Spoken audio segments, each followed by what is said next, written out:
Welcome to Ancient Secrets channel. Let me ask you, how many times have you let one rude comment ruin your whole day? A careless insult, a dismissive look, and suddenly you're stuck in a loop of overthinking, regret, or even rage. But here's the truth the Stoics knew centuries ago. You're not weak, you're just untrained. Emotional chaos isn't your fate, it's your habit. And like any habit, it can be broken. Today, you'll discover 9 brutal but liberating Stoic tactics to help you stay calm, think clearly, and reclaim power over your emotions. You won't just stop reacting, you'll start ruling your mind. Let's begin. 1. Reframe anger as a habit, not an identity. Anger is not who you are, it's what you've practiced. Maybe you were raised to believe your temper was just part of you, but the Stoics saw anger for what it really is, a pattern of powerlessness. Epictetus warned, anyone capable of anger is a slave to it. That's not freedom, it's bondage. So ask yourself, when anger hits, is it helping you or owning you? Treat it like a reflex to retrain, not a trait to defend. The moment you recognize anger as a bad mental habit, not a personality, you gain the power to replace it with calm intention. 2. Control yourself, not the world. Let's face it, you can't control how others behave, but you can always control how you respond. Marcus Aurelius said, "You have power over your mind, not outside events." So when disrespect shows up, don't try to outshout it, outlast it. Stay composed. Say nothing. Let your restraint speak volumes. People expect reactions, and when you don't give them one, it unsettles them more than words ever could. Control isn't loud. It's quiet, poised, and unshakable. That's how Stoics win, not by changing the world, but by mastering themselves. 3.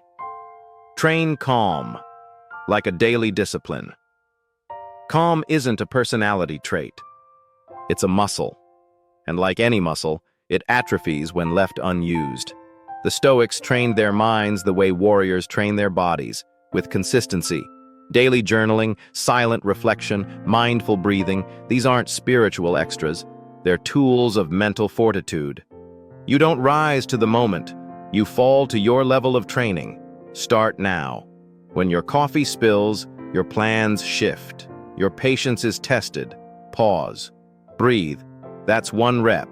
The more you train, the more composed you'll stay when storms hit. 4. Let go of what you can't command. Traffic. Delays. Rejection. Life is full of things outside your control. But your reaction? Always yours. The Stoics believed suffering begins where control ends. Ask yourself, will my anger fix this? If not, you're wasting your soul. Letting go doesn't mean surrender, it means clarity. You conserve energy for the things that actually matter. When you accept what you can't influence, you rise above it. That's not weakness. It's emotional intelligence in action. 5. Treat conflict like a character test. Conflict is life's way of asking, who are you under pressure? Most people react with ego, defensiveness, noise.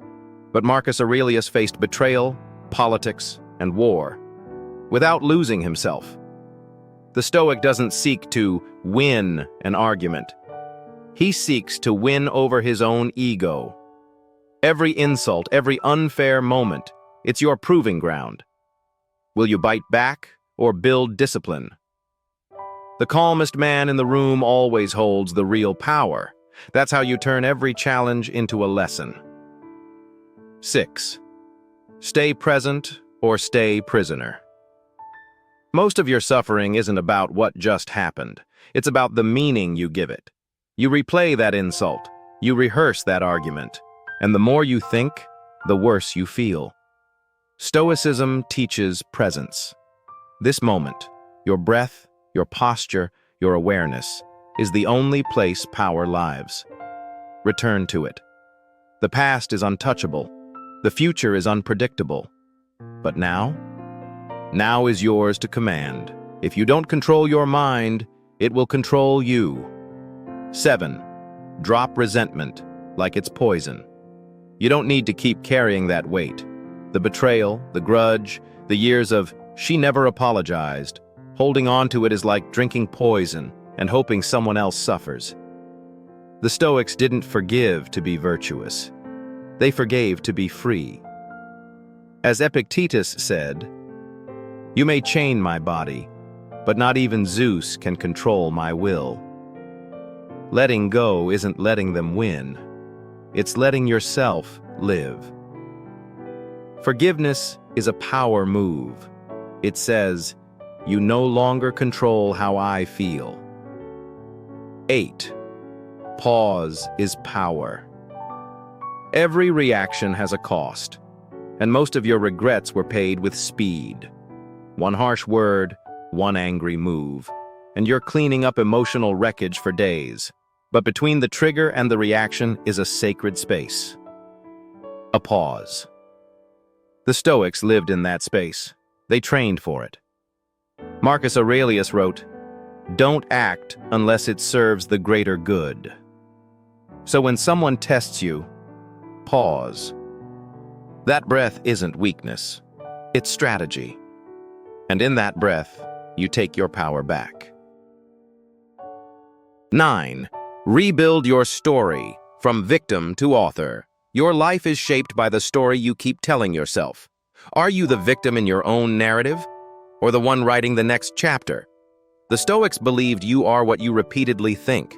If you always ask, "Why me?" you reinforce helplessness. But if you ask, "What now?" you unlock possibility. Rewrite the inner script. Choose responsibility over blame.